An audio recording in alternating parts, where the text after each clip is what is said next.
Okay, All right, guys. we're recording. All right, here we are, marketing for freelancers. So I'm Melinda Love. I own a small consulting business. I do live in St. Louis. I thought one of the best ways to introduce myself was to share my Instagram profile with you. You know, farm girl turned marketing geek turned entrepreneur, and I help businesses and people grow. Agencies are my thing. Um, I started out as a graphic designer in 1992. I graduated from Drury University. And over the last 30 years, I've worked for 3 different types of agencies. A startup in Washington, D.C. called Widmeyer for about 10 years, where I was the 20th employee. I started their creative group. And by the time I left, almost 10 years later, we had a team of 25 with offices in DC, LA, and New York. But I started out as their single graphic designer.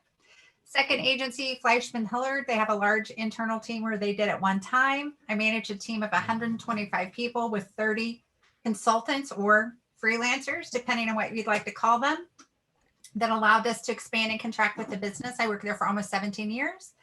And then for 2 years, I worked at a small boutique agency, was on the management team there, and helped them grow significantly over time. 2E Creative, they're a healthcare boutique, and they are now owned by Fishwack, which is a company out of London.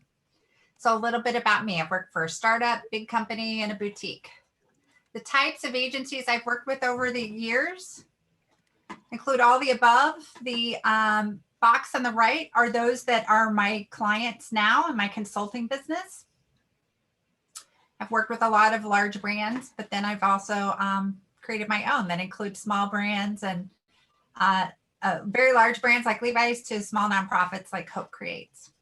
Hey, Melinda, quick question. Is it possible to go into presentation mode on that full screen? Certainly. Is that better? Yes, thank you. Okay, great. Let's see. Why is it not letting me? Here we go. Here's an example of some of the types of projects that I've worked on. I've done everything from photo shoots to Mary Barra, the first female CEO of General Motors, to developing large campaigns that were rolled out via video for Johnson & Johnson, you see on the upper right, to designing or managing and leading teams for a number of different brands for annual reports that you see on the bottom, from General Motors, Hyatt, and Heiser InBev. Done a lot of things over the course of my career. I am 51, so I started out as a graphic designer. Now I do a lot of other things, and we'll talk about that in just a minute. So today we're going to talk about these 4 things before we get into question and answer. So how I got started, how I got my first clients, marketing, and connecting with agencies. And certainly this is a pretty informal group. If you have questions, raise your hand or feel free to, chime in. Happy to make this very kind of casual and comfortable for everyone. How I got started. I moved to Washington, D.C. in 1992. I grew up in a small farm town. I had an internship my last semester of college, and I was hired into that internship. Part of my duties were graphic design. They had a tabloid publication, and I helped them lay that out. I spent almost the next 10 years in Washington, D.C. So I did start freelancing. That's actually how I landed my first agency gig, was working as a freelancer for $15 an hour back in 1992. And then we have 2018, which is when I started my own consulting business. It does include freelance design work, but that's not really the bulk of what I do. I simply do that from time to time to keep the sword sharp so I don't forget what it's like. And if there are larger projects, I do refer those to agencies or other freelancers. So we'll talk about those. So how did I land my first job? I actually met my client in a bar with a friend. So a friend of mine introduced me to someone who started an agency, and he said, "Hey, I've got a newsletter. Could you help me design that?" Back in the days of newsletters. Though I will make an argument, their newsletters are actually pretty valuable now, but not the printed kind, as you would you would think. And I said, sure, why not? I'd never done a newsletter before, but I knew that I could design and lay them out. I didn't have a portfolio full of examples on that specific thing. I had logos and ads and other things, school projects, but I said, sure, why not? And so I started doing work after hours. I worked for an association, and it was 9 to 5, and it was kind of boring. I mean, I did lay out a tabloid magazine for them, but I met this guy, and he's like, yeah, we got this small agency. We need to reach out to our clients, and I've got a newsletter. So I started doing a newsletter for this agency, and then they started asking me to do more and more things. And finally, I approached them and said, hey, why don't you start your own creative team? So, and I gave them a business proposal, which was, I don't know, 3 or 4 pages, you know, what kind of Mac computer systems they needed to buy and software to invest in and things like that. And then I also did an ad campaign and presented the ad campaign to them. And they said, okay, we'll give it a shot. We'll give it a go. And if things don't work out, you can always do media relations work, because I did have experience in that as well. And the big joke was I never I never did a media call in almost 10 years with the agency. And we built it to almost 30 people with capabilities in digital and print, as well as branding and dimensional. So that's how I got started. It was a conversation, and it wasn't necessarily something I had a lot of experience in, but I said, sure, why not? And I took a chance. So how I got started, it was kind of dumb luck. I ran into somebody. I really didn't know any better.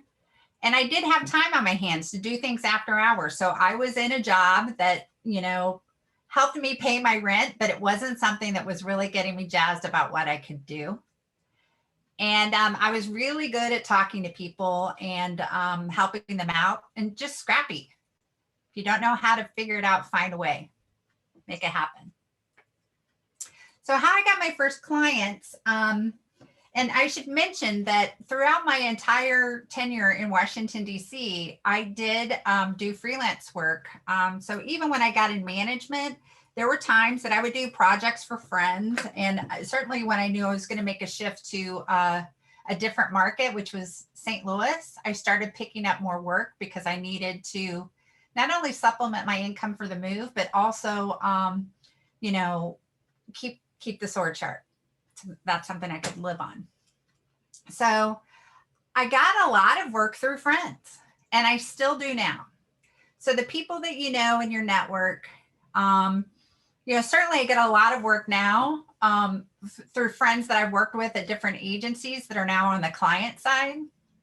But also friends that you have now. When I first started out in Washington, D.C., you know, I had a lot of people who worked in, you know, different associations or companies, and they might have projects. So I would reach out to them, or we would be, you know, connecting together socially. And I just, you know, share some of the work that I'm doing and just make the ask, hey, make it easy. Just say, hey, if there's anything going on you need help with, I'm happy to help you out. The other thing I did was I did get involved with organizations that I had a interest in. One was this, it's called Women's Information Network, you know, being in Washington, D.C., you know, today's the inauguration show is obviously a very political town. I got involved in this network. I also was very passionate about supporting women. I did an annual report for the DC rape crisis shelter, did work for the American Red Cross. They might not have a lot of money, but if you reach out and ask to help, a lot of times, they give you a shot. And you might have to do the first one. You might join a board on a junior position and do a flyer, but then they have something else that's bigger and that will come to you. That's really how I helped grow my network beyond my friends. I got involved in organizations that I had a personal passion in. And then I don't know, this is word of mouth. It's letting people know what you do. And when you're out with other people and their friends are friends, don't be shy. Just let them know, hey, I'm a graphic designer, or I'm a freelance photographer, or I am an illustrator or an artist or a painter. Let people know what it is that you do and don't be shy. So just a quick recap. The other thing I wanted to mention is flexibility. So a lot of times, what you want to do isn't always what's available, right? I wanted to be designing photo shoots in the White House, working with Annie Leibovitz, which I ended up doing. But that's not where you start. You might end up doing a flyer or something simple like that. And then the other thing is come through. They ask you to do something, make sure you do, because the fastest way to lose a client is to not come through. Marketing.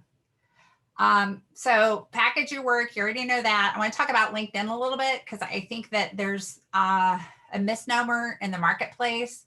A lot of people don't believe it or have profiles on LinkedIn. The importance of events and even virtual events, reaching out, kind of what words to use. Here's an example. I'm going to show a few examples of consultants or freelancers that I work with. Standing Oaks, that actually they just launched their website yesterday. And this was a former ECD at Momentum. They ended up getting downsized. And one of the things that I do is I coach other creatives.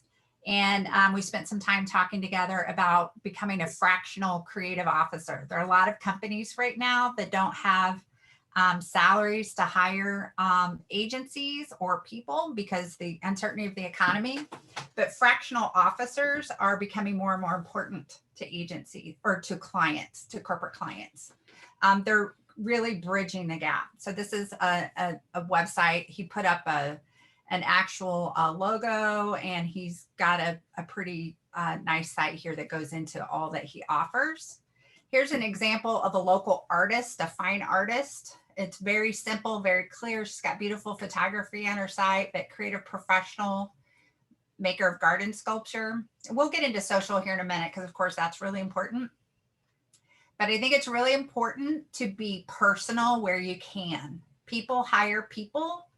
As freelancers, they don't hire big companies or agencies. So they want to know who you are and what your vibe is and what you're like. If they feel like they can mesh with you, they're going to, and you guys have things in common, they're going to be more likely to hire you. This is a junior guy I met at a portfolio show last year who's got his website. I mean, I think a lot of you either have sites up on Behance. Something that I've noticed, I've interviewed a lot of people who are writers lately, who are in school or getting ready to graduate, and they don't have websites. I don't care if you are not a graphic designer or a fine artist, you still need to have some sort of digital portfolio online. Here's an example of someone over at Cannonball who has been in the market for a while. She's a creative director and writer. Here's an example of her portfolio site that she also uses on Behance. It's a great way to package your portfolio.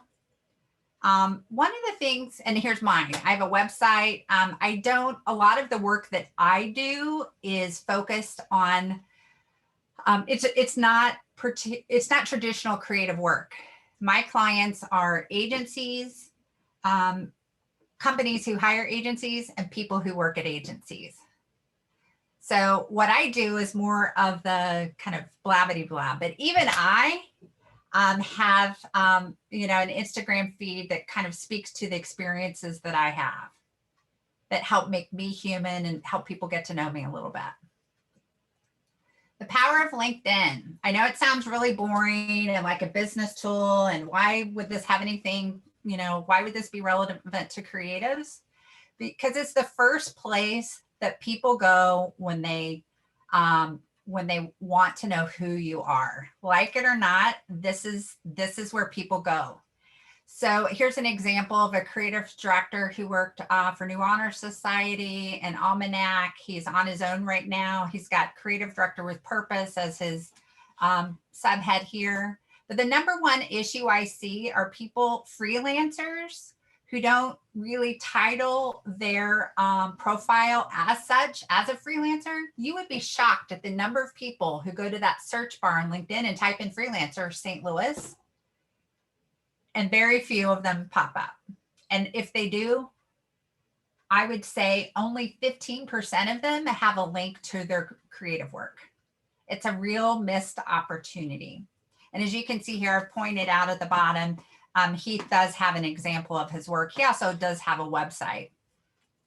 The other thing is labels are important. You see here, Amy Fields, she has the title Freelancer. Now you could, they actually offer a lot of characters there. Maybe, I don't know, I think 50, you can have a sentence if you wanted.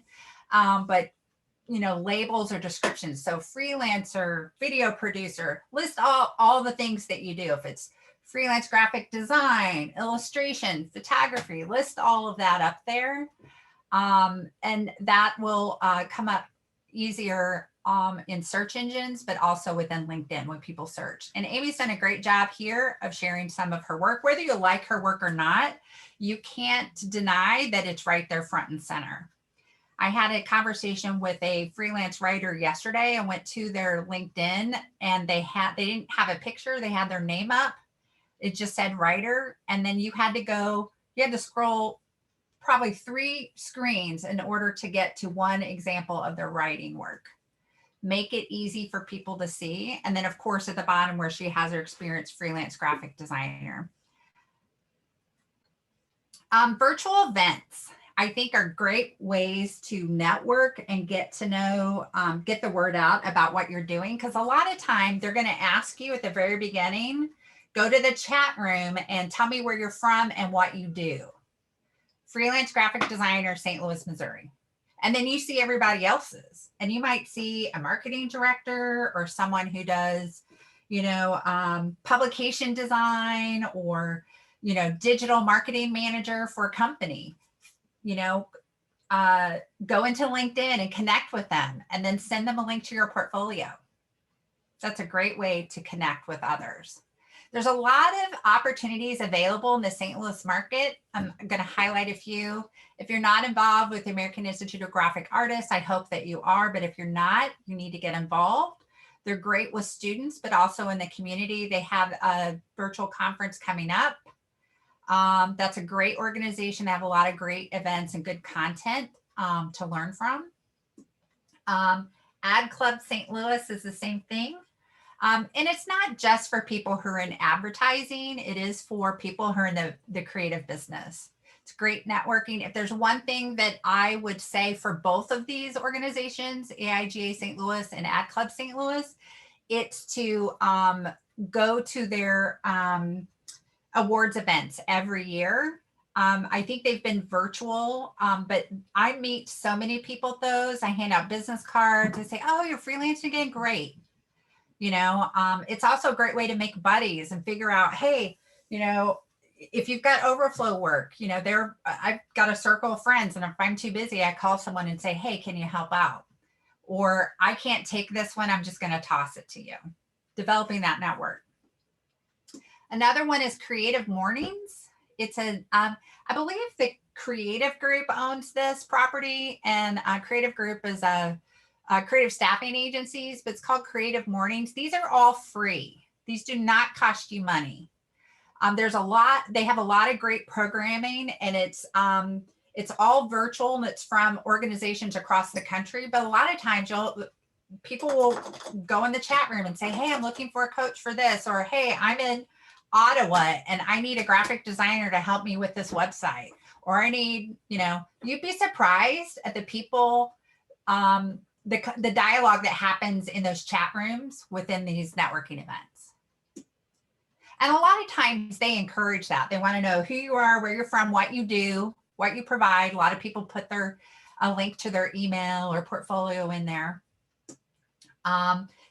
There is a specific opportunity here in St. Louis. There's a St. Louis chapter where they do specific talks. I think they're once a month on Fridays. So those are great for local connections, but I have made connections through the national one as well. Let's see. And then there's this, it's called 1 Million Cups. Now this is more entrepreneurs, but what better place to find clients than people who own small businesses or startups is to go into the chat room and say, hey, I'm Melinda Love. I'm a freelance graphic designer, or I'm a business coach, or I'm a talent scout and I'm in St. Louis. You need any help? Again, in the chat room. It happens, this one happens every Wednesday at 9 a.m., completely free. Really cool topics too. So package your work, understand the power of LinkedIn, get smart about that, go to events, get comfortable with reaching out because opportunities are everywhere. And I know things have changed because we're more virtual. But, you know, in traditional forms, and we are going to talk about LinkedIn or social here in a minute.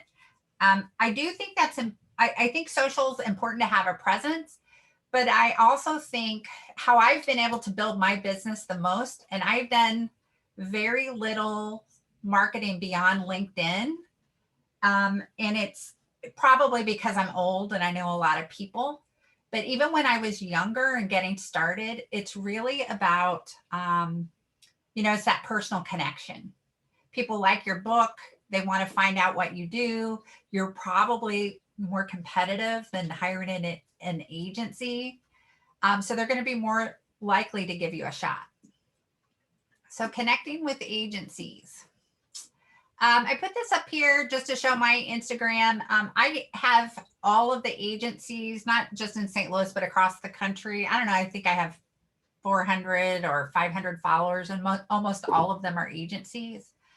Because they're really good, not only to see what kind of clients they're working on, what kind of work they're doing, but also what kind of culture they have.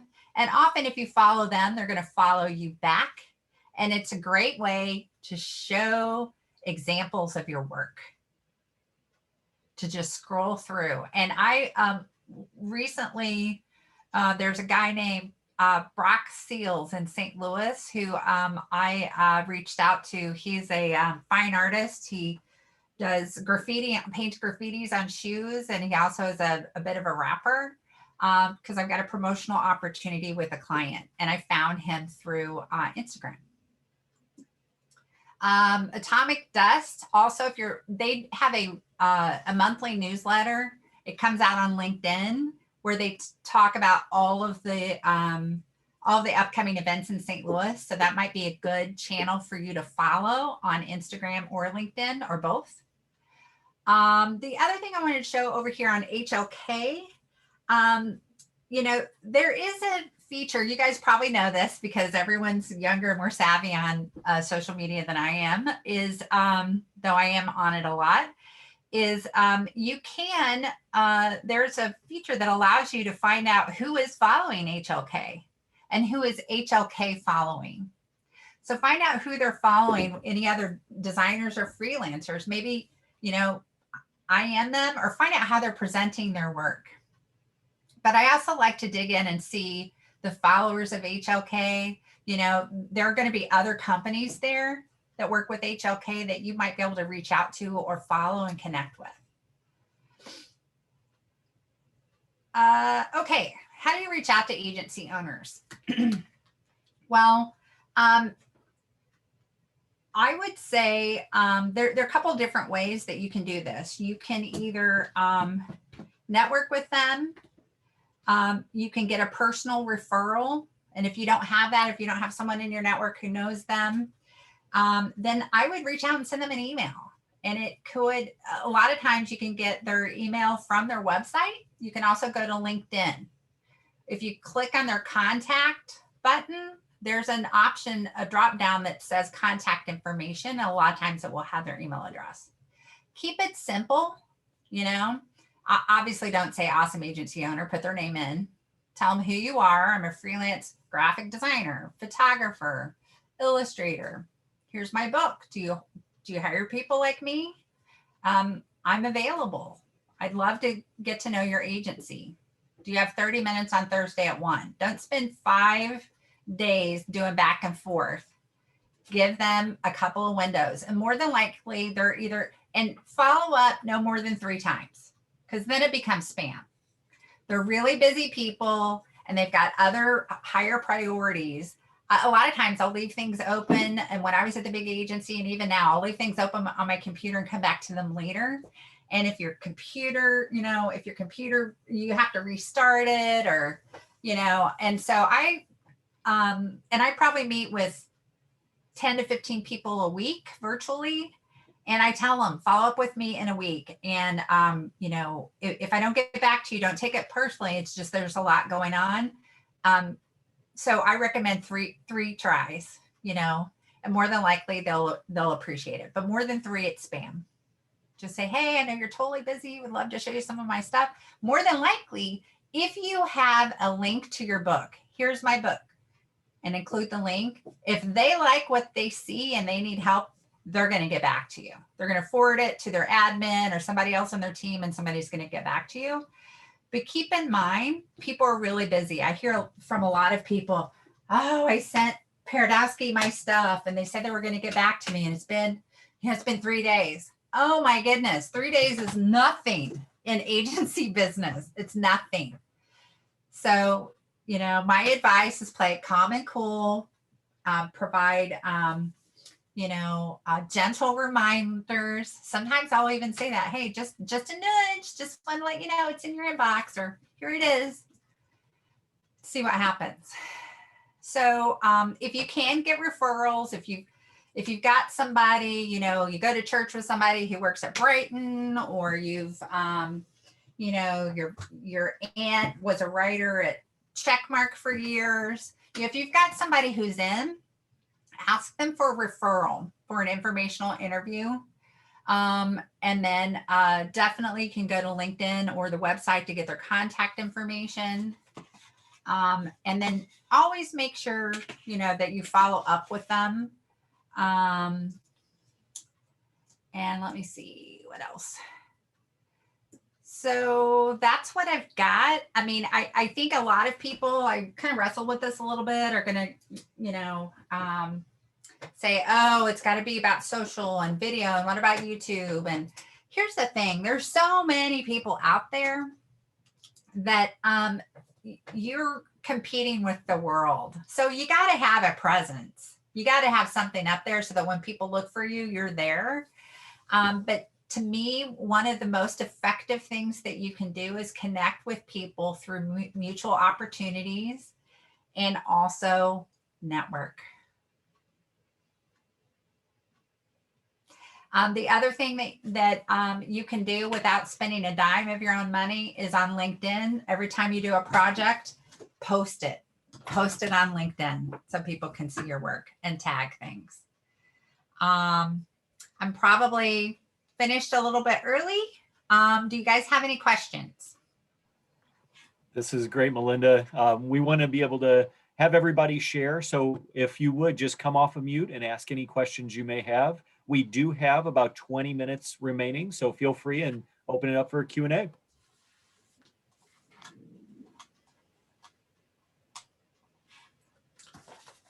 Well, I wrote down a few, Melinda, while you were chatting. I'm not sure if you were on my initial presentation on the first hour, but definitely a few things are consistent. And, you know, I think the words, one is differentiation, but two is staying top of mind, right?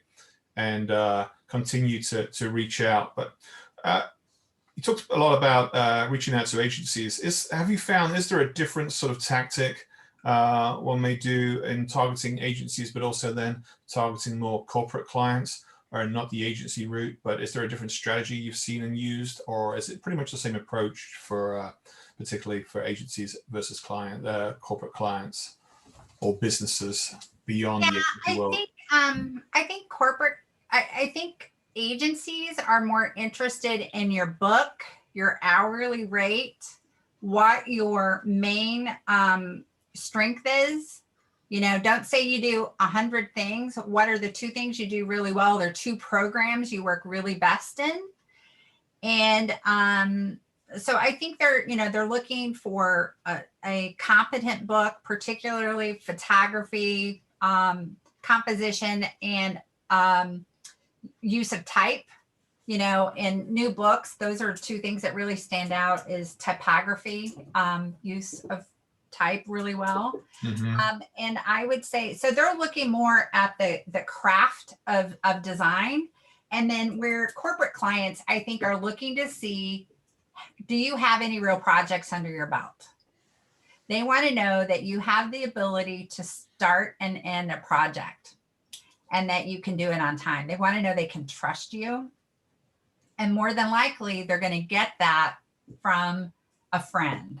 You know, if you did something for them. I got a project last week. It was an informational graphic. It wasn't something that was super hard to do. And it was for, you know, a friend of mine worked at a company in Boston, and a friend that worked at a friend of hers, friend of a friend needed an infographic. So I, you know, so that's what I did. So knowing that you work with other companies and you've done actual real world projects, whereas agencies are looking for skill. Typically, you're going to be one part of a team. Some agencies do it differently, but almost every agency that I work with, honestly, they want to keep the fun stuff in-house. Their CDs and their full-time people who put in the time, who've worked there, and they got a fun project coming in, they're going to keep that here. Mm-hmm. But the production work, they're going to sub out, or the things that they couldn't get to, they're going to sub out. So again, agencies are more focused on your strength, what programs you're strong in, and what your, you know, the accuracy of your book, the craft behind it, and then your hourly rate and your availability. Whereas a corporate client wants to see completed projects, and they can be little things. It could be a postcard. It could be a social media content, a campaign you've done on social media. That's really, of course, really big, is your ability to develop content for social. And, you know, there's typically different theories about the types of contents. There's usually 4 or 5 different categories of that content. So being able to share, you know, whether it's a quote or a graphic or, you know, a photo, and kind of develop that persona for that company, and showing that in a very cohesive way is very important to companies. Did I answer your question, Ben? Yes, thank you. Yes. Any other questions from folks? Melinda, if I could jump in. So my name is Mike Sieper. I'm the Associate Director in the Scandalaire Center. We have startups coming through the center all the time. And as Ben knows, they're looking for logo design. They're just starting out and they need services. So we're trying to create an opportunity to allow some of our interns to come on, design logos for some of these startups. But we do a ton of networking events. You mentioned 1 Million Cups. That's one that's more in the community, but also wanted to get your thoughts on working with other students that are startups, how you might be able to build a portfolio and build a network while you're still in school. And as you both go into different careers, how you can expand that network and keep growing that beyond campus and into the community.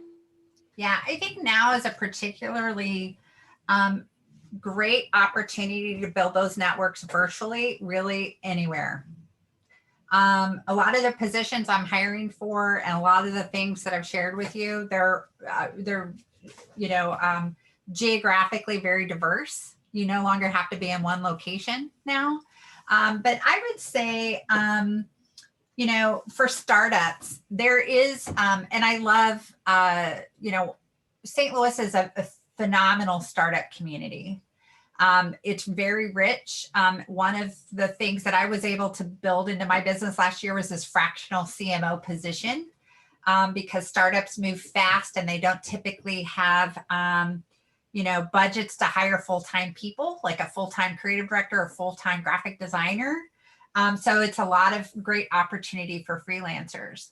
So I would say there's a lot of organizations out there that provide networking opportunity, virtual networking opportunities. I know Cortex, the one that you've mentioned there, Cortex, but also maybe even packaging yourself. If you want to focus on startups, is really get involved in a few of those networking opportunities, but also develop a, you know, maybe it's a competitive, you know, it's a packet. Here's what you get. Here's an identity, kind of a startup kit for a startup, right? That includes the, the logo, includes maybe a simple 5-page website, which any graphic designer should be able to do on Wix or Square, or there's lots of different tools that allow you to develop designs. I'm not undermining that at all, but sometimes just getting something up. I know there's a whole philosophy and a design approach to doing that really well. But as a graphic designer, there are some basic things you can do to get startups up and running. And then, so I would, could be a simple fact sheet startups. I would not, it sounds really boring. It's not a big ad campaign for Coca-Cola, but just doing a really smart and well-designed fact sheet is incredibly powerful for a startup, because it forces them to think through pieces of information that investors need to know about them.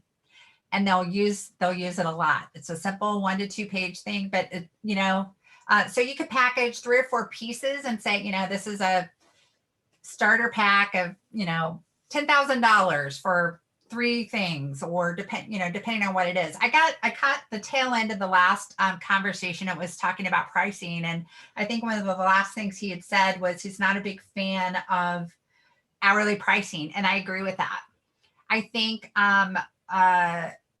agencies are going to ask for hourly pricing because they're going to pass you through and they're going to give you 10 hours to do something. But I think a company, a startup, they just need to know how much money they're going to pay you in 30 or 60 days, depending on when the work is and how you bill it. They just need a number, and don't make it hard for them. I totally agree, because I think, I think it's, as John said, it's important to know your hourly rate, and it's important to know the range of rates. Yeah. But that gives you an idea of how many hours it's going to take. But if you're going to charge $1,000 and it's going to take you 5 hours, but if you can do it in 1 hour, that's profit. But if you give, the more information you give, the more you get a chance for people to compare. It's like if I get a photographer's bid and they've line itemed everything and everything has a price, it gives me a chance to go through and start to chop things out. It also, if you've got a proposal that says 20 hours and somebody else doesn't have any hour, or they're comparing the hours, they're going to start, well, it's going to take you 20 and it's going to take you 5. So I'm an advocate for that too. Here's what it's going to cost. Doesn't matter how long it's going to take me. If I can do it in half an hour, great. You don't need to know that. Right. Well, and also that's an argument for why you pay people who can do things in an hour a lot more, right? That's why they're more valuable. Yeah. But so this infographic I did first, it's a small pharma company in Boston. I don't know, it may have taken me 5 to 8 hours to do, if that. And, and it included illustrations. There was a Chinese food menu. There were things, but a lot of them were stock that I could build on and edit to the way that I needed. And, that was $2,500 because that was the value to them. And, you just have to know how much things cost. Here's the other thing. I know this isn't about pricing, but since we're on that topic, I'm a big believer. I've been doing this a long time, and I've been on the agency side where I've hired people, freelancers, and then I've been on the other side where I'm the actual freelancer. I'm a big believer in talking about money upfront and quickly. I feel like too much time is lost and people are afraid to talk about money. So, don't say, okay, well, I'll get back to you, and then spend 2 days, losing sleep and writing a memo and redoing it 10 different times. Just throw it out and saying, hey, I'm thinking it's about $2,500. How's that sound to you? Okay, good. All right. Put it in writing, get it in an email, and go off and running, because that conversation gives you an immediate opportunity to understand the reaction, or they're going to go, oh man, I got like $500. Okay. Well, that tells me what you're going to get. You're not going to get 25 pieces of illustrations put together. You're probably going to get 2, or it might be typographically based. It gives you an opportunity to make a judgment call about what you're going to give them and if they're going to accept that. And it saves everybody a whole lot of time. You're right. It does save a lot of time. Yeah. And don't be afraid as well to ask if there's a budget already in place. most of the times they'll be like, we kind of need to get a sense from you what it's going to cost. But occasionally they'll throw out a number and like, I would never have guessed that. I can use all of that. 2 times out of 10, you're going to get people who tell you, and it's worth it to ask that question first. Yes. You're absolutely right, Ben. Yes. I think we've worked on the similar clients that's probably helped us both. So for sure, don't be afraid to ask. Yep. Is there a probably in your mind what's the biggest marketing no-no? Talking about yourself too much. It's not about you, it's about them. Yeah, knowing when to listen, and because again, you're there to listen to their problem and their objective. Well, even in your social content, the blurb below it, or your a writer 2 days ago, I go on their LinkedIn and their entire paragraph is I. 5 sentences with the word I that begin. No, first of all, I don't think you're a good writer. Now you just proved to me you're not a good writer. But a lot of times people don't know. So go, and it's also extremely hard to write about yourself. So I give you a pass, right? You don't know, or it's really hard to write about yourself. Have someone else write about you. I am phenomenal about writing about other people, but when it comes to me, it's hard. But don't make it about you. Linda, I had another question about language, and one of them was something like, as an artist or a designer, how much should we worry about the copy on our website? You showed one example, and it was like, storyteller, word magician, idea architect, something like that. Yeah.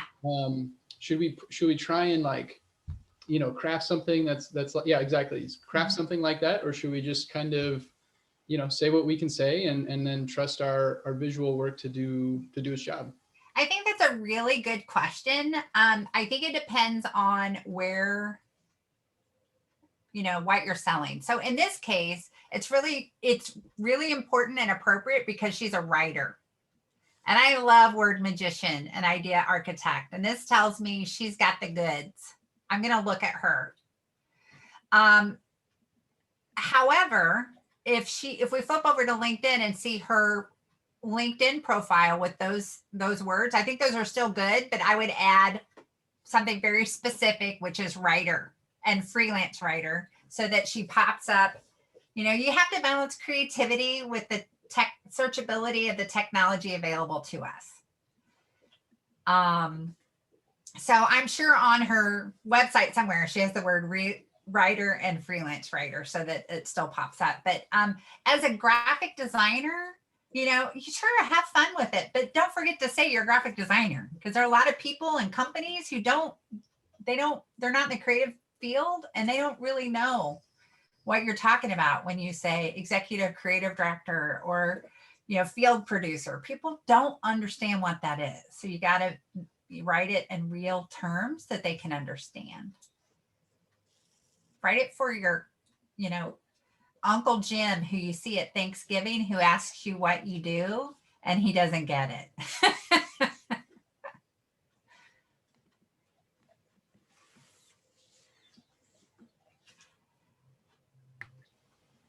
Yeah, I think it's going back to that elevator pitch.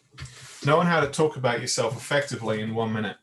When someone asks you, what do you do? So you don't want to be long-winded like typical Brits, but you want to be concise. You want to get the keywords across. You want to be able to successfully, quickly say who and what you are, and then move on to their needs. Yeah. Mm-hmm. And you're gonna recraft that over time as well. You're gonna probably change that up every month until it's getting good, but it's always gonna evolve. It's as does the industry, as do the trends.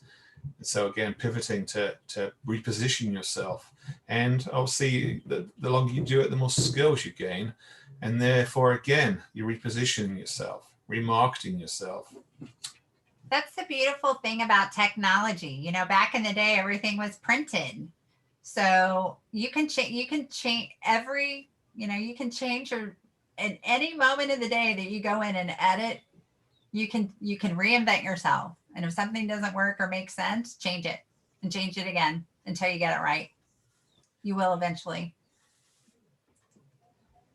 The one question, I mean, I do personally feel like, you know, I think you should care about all the components of the marketing in terms of the visual look, in terms of the message, in terms of the writing. And therefore it goes back to, again, what Melinda said in terms of have someone else look at it, have someone that's good with grammar, throw it through Grammar the app. It is important as a designer, as a marketing person, those errors, that grammar will jump out at me. And it's just a flag that you start to see. It's like, well, they're a fantastic photographer, but obviously they can't write. But does that matter? Not really, but you need to be able to compose the whole package to be professional. Otherwise, if you're letting things go, I think in terms of like on grammar and on writing, that there's other things that you might let go, what you do, what you offer as well. I agree. I'm not going to not hire a photographer that's got a banging book if they use the wrong tense on their website. Right. But what it does tell you about people is their attention to detail. And when you get started, you have got to pay attention to detail. Because if you don't, then that's a big flag for people. It means they're going to have to constantly look over your work time and time again. They're going to find mistakes. People don't like to pay for mistakes and they find it annoying. So make their jobs easy for them. Attention to detail is an unsung hero. Yep. And it comes through in writing. Melinda, if you were to show up, so I'm in the MFA for illustration program, and you know, I was curious, like if you were to show up at a graphic designer, illustrator, some sort of visual artist website, what are some of the things like attention to detail that make you say, okay, you know, maybe they're not totally, you know, they haven't maybe discovered their voice, they've got some different things here, but I'm willing to take a chance on them with a given project because I see, what is that thing that you see that makes you say, yeah, this person's worth our time, even if they maybe aren't established?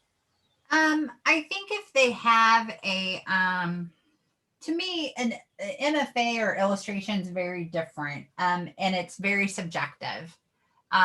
It's less about the words than you use than it's about your visuals. And I just look for, you know, consistency of style.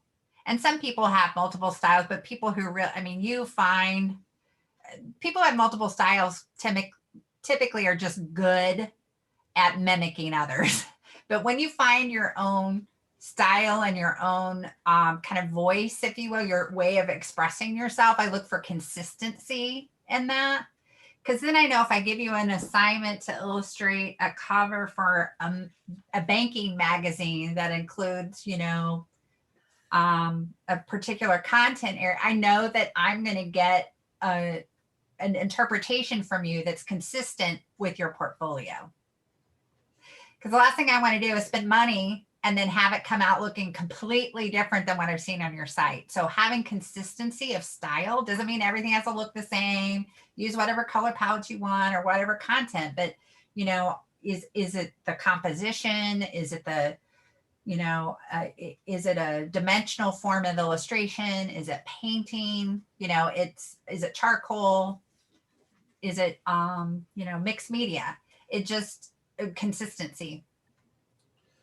And I would add to that in terms of at least MFA illustration of application of the work, showing it in reality, showing it in how it's being used. So they know that your work has been successful and has been used by multiple organizations, multiple publications, and potentially what was the problem? What was the solution to the problem?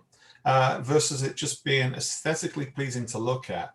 Look, I think the application is key, but also being able to scale that work and look at the intricacies of that work. But seeing that application and seeing the breadth of clients that you've worked with, yes, that takes some time to build up, but knowing that you've been successful in delivering is key.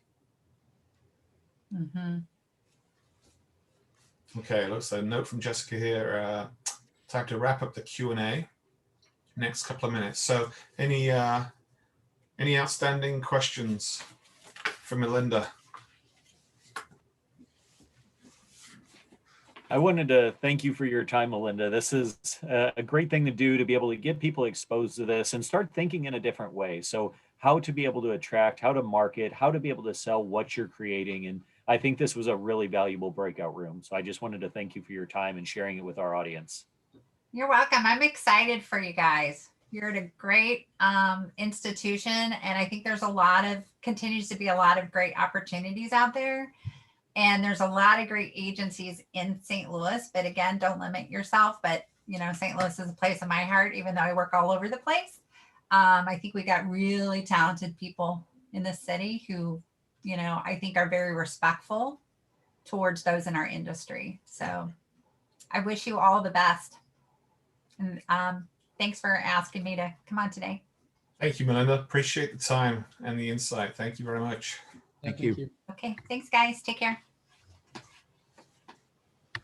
And so if everybody would like to hit leave room, we'll be joining the main room and wrapping up day one. We will be joining back here tomorrow morning. Thank you, everybody.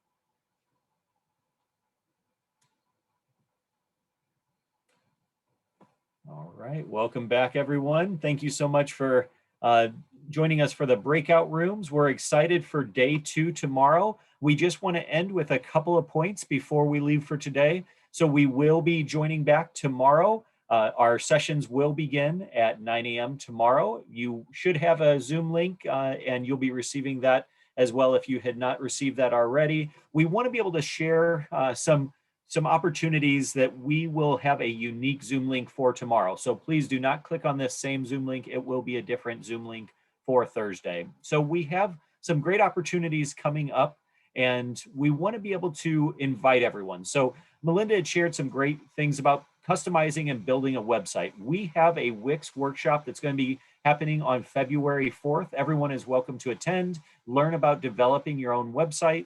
We want you to be able to stay involved. And if you are a student or a recent alum within 1 year, to be able to apply for SVC, those deadlines close on February 8th. We would also invite you to attend our Scandalera Center info session on February 9th. To learn more about upcoming events, visit sc.woostel.edu. And lastly, if you have an idea or interested in posting about your freelance venture, visit ideabounce.com to post more and share with the WashU community. We're very thankful for everyone joining us today.